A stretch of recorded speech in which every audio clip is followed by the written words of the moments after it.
Pretty wild.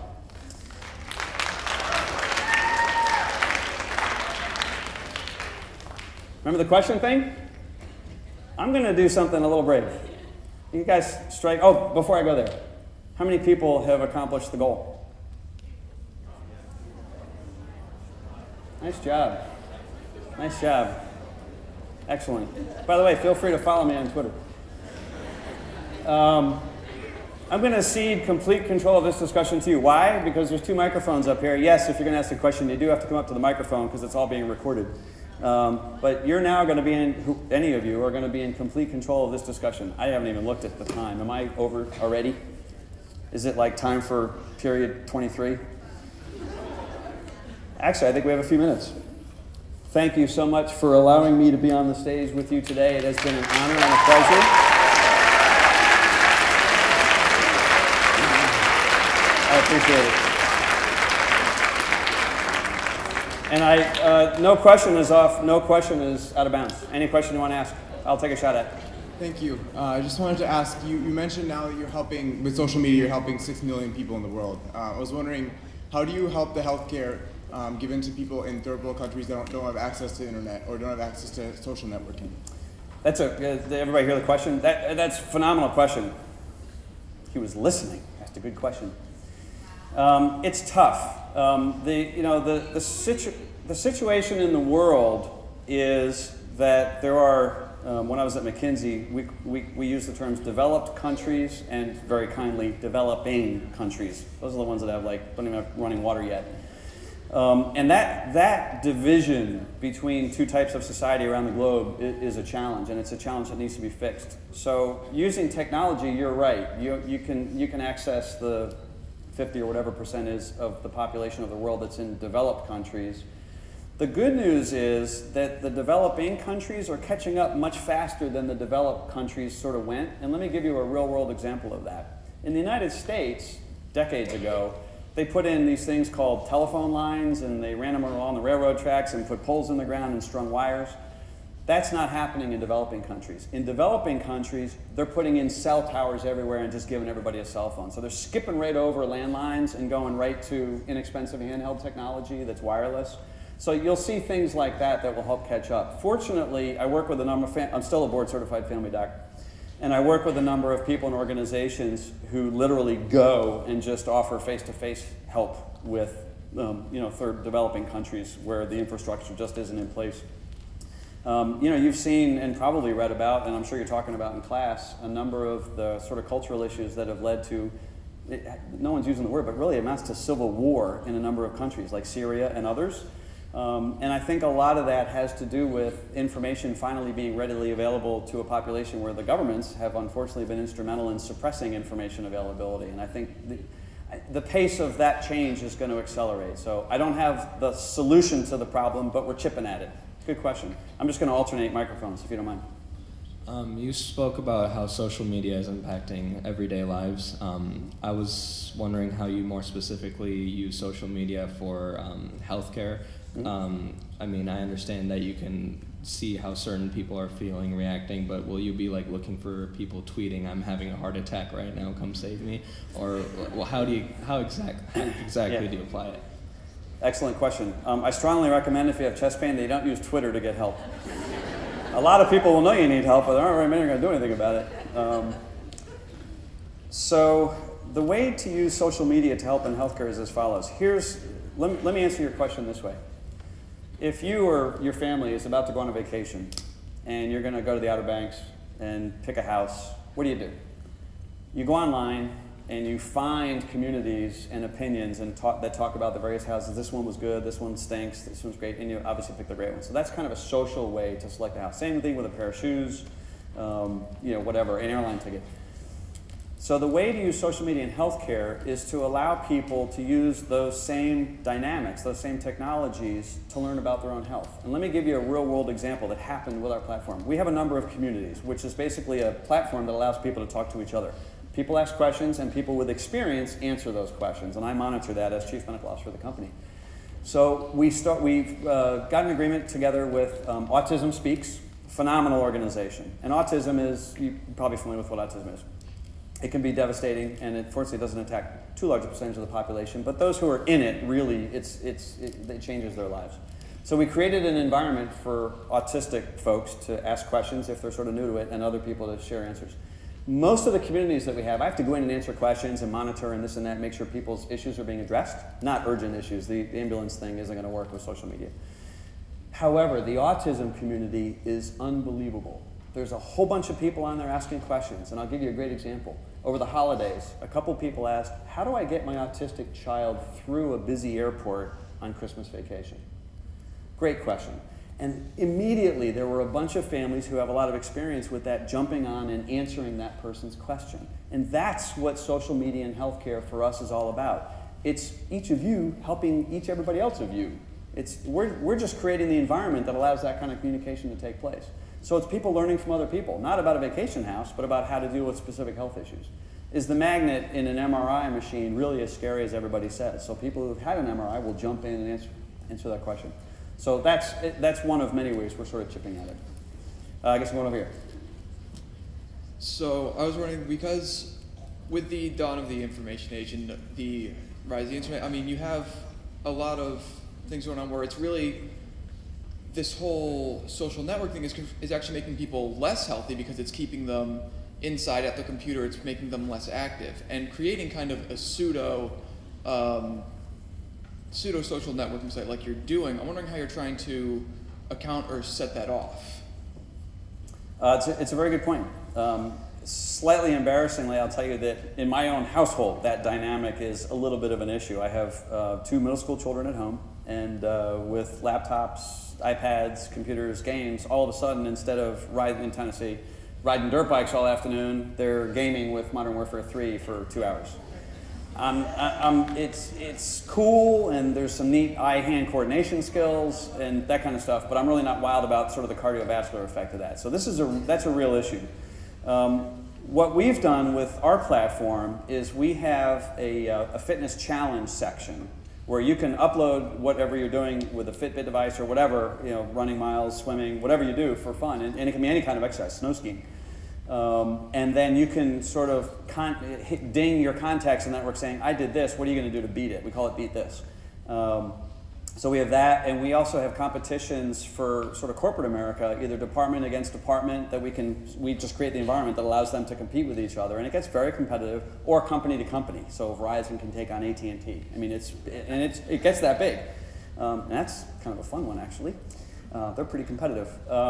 But so what we've done is we've tried to create a fitness component around this. And then, of course, there's the recommendation engine. How many calories a week are you burning? How many calories a week are you taking in? That's not going to work. You're going to weigh 7,000 pounds in no time, so you need to fix that equation. So the recommendation engine also kind of feeds that. May not be the best answer for your question. It's definitely an issue, and it's an issue that I can identify with in my house. But yeah, good. Thank you. You're welcome. Do you think you found the right career for you, and are you planning to stick with it until you retire, or will you? Have you talked to my therapist? That may be the hardest question I've been asked today.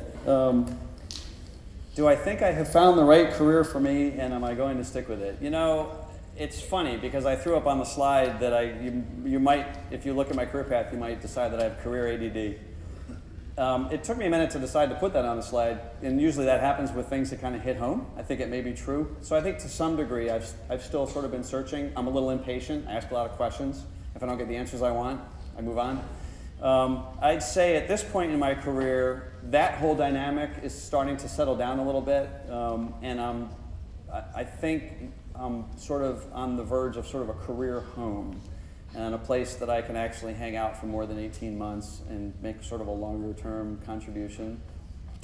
If certain things happen, like there's a lack of integrity, my definition at the top, I will move on as I have in the past. So I don't know. It's kind of like asking me if I'm ever going to grow up. It's pretty apparent that that's not going to happen. But thank you.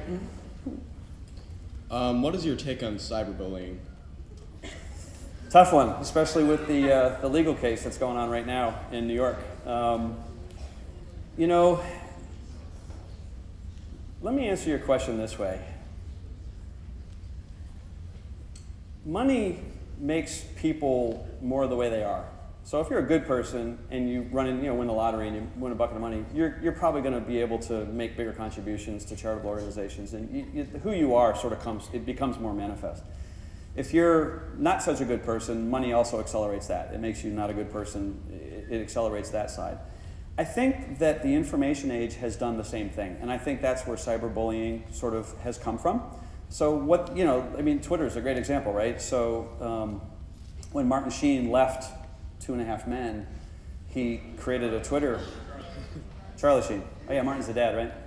Yeah. Senility is it's a tough diagnosis.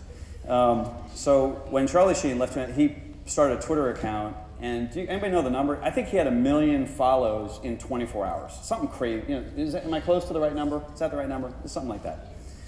And so with that ability to communicate information, to be able to say or do something and have that many people exposed to it, the best in people are going to come through and the worst in people are going to come through. So if you're a bully and you have the ability to touch a couple hundred people in your school, and now you have the internet and you can post videos and hide cameras and do all those kinds of things, and you can now get it out to millions of people like that and for free, it sort of takes it to a new level. I think bullying has been around for a long time. I think cyberbullying is bullying on steroids using information technology. That's a tough one. Societies, the one thing about change and the pace of change and the opportunity goes both ways. Society's going to have to deal with a number of these changes. It's impressive. I mean, legislation hasn't caught up to cyberbullying, that's for sure. So, good question. Thank you. Thank you. I know this wasn't a huge part of your presentation, but you're saying how people should only work hard in areas that they already excel in. And Not I know exactly what I said, but I get what you're saying. Okay, that was the gist that I got. And a lot of teachers come from liberal arts colleges, and a lot of students are looking at liberal arts colleges. And I was wondering what your opinion of liberal arts colleges was, especially since it seems like your company combines a lot of different disciplines like technology and art and communications. So I was just wondering what your take on that was. So give me the question. What's your opinion of liberal arts colleges that require you to take classes? Okay, that's good. And by the way, my father's in the audience, who is a career liberal arts professor and is about to retire after 49 years.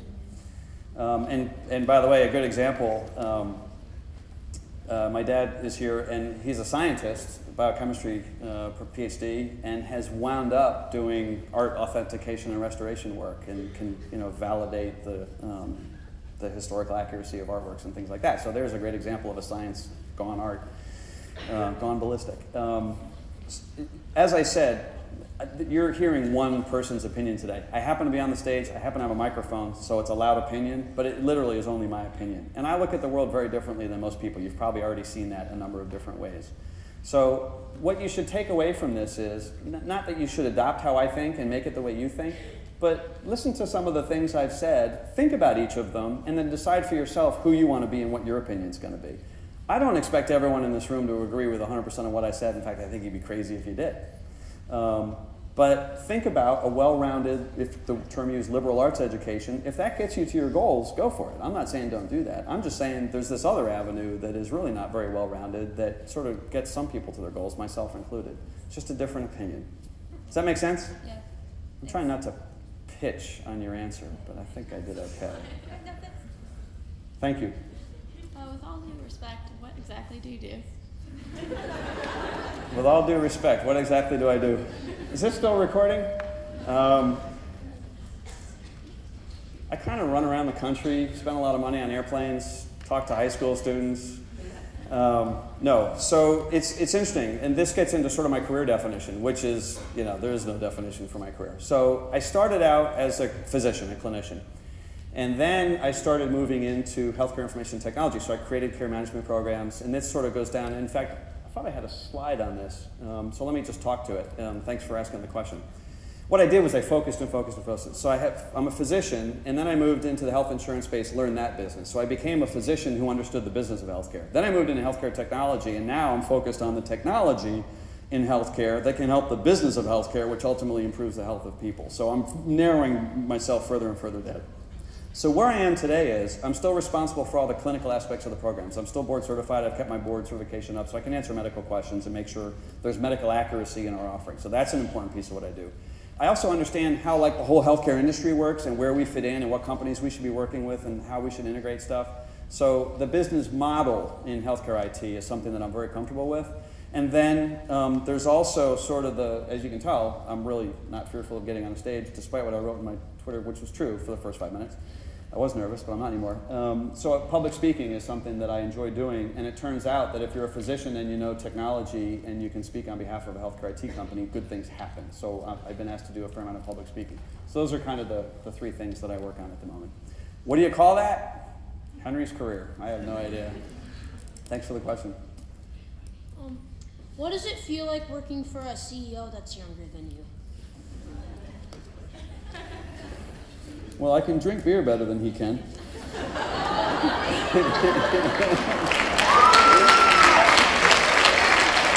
Oh, is this?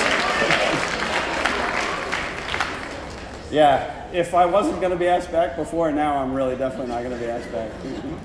And actually, I don't even know if that's true because he's a pretty good beer drinker too. It's interesting. When I said every change brings opportunity, I mean, picture, one of your parents, or even, picture one of your parents going for a job interview and having the person across the table being your age and no college education and saying, so, what entitles you to have a job in my company? It's odd. It's weird. But, I always see the opportunity side of interesting changes. And so, I looked at Grant, our CEO, and he's a brilliant guy. The guy is bright. He's one of those guys that's like scary smart. But I also looked at what he had done. Remember the things they do. So I listened to him talk. I understood the way he thought. And then I looked at what he did. And he really did a good job of surrounding himself with people who have a lot of strengths where he doesn't. He's the visionary. But the guy has zero experience. So what has he done is he's brought in me and other people like me who have a lot of experience so that he can still run the ship. And the vision is all his vision. And it's a great vision. But he has surrounded himself with a whole lot of help to allow people to get things done. And I think that's what allows me to work for somebody who's younger than me, no college education. There's a role, and it's cool. And we get to wear jeans to work, and we don't wear ties. And did you guys see, I forgot to ask this, did you see in the video, foosball table, ping pong table, video games, air hockey? I'm trying to think of what else. Lunch is brought in, Monday, Wednesday, Friday. Happy hour, every other Friday. I know you don't worry about that till you're 21, so it's down the road. But it'll be important later in life, trust me. It's a great bonding experience. And actually, I'm missing happy hour today to be here with all of you, but that's okay. 5 minutes, okay, all right, thank you.